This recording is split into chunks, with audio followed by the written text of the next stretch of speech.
baixo, reto torácico, músculo reto torácico, esse pequenininho. Esse maior, músculo escaleno.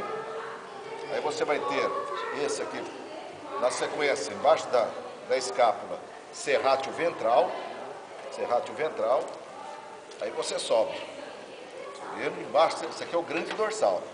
Grande dorsal, né? Aqui vai estar o trapézio. Você rebate o grande dorsal, depois soltar a inserção dele.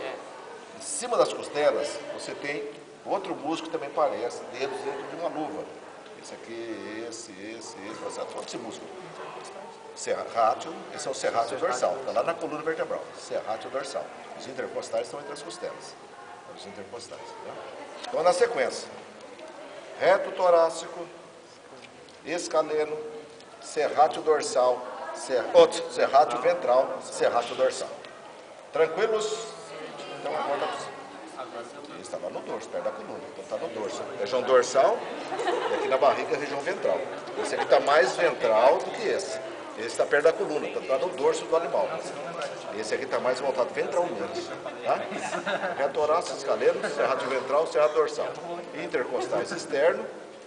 É a primeira camada de músculo embaixo. Se você vir aqui embaixo, vai estar o intercostal interno. Isso é feliz. Pode pegar lá.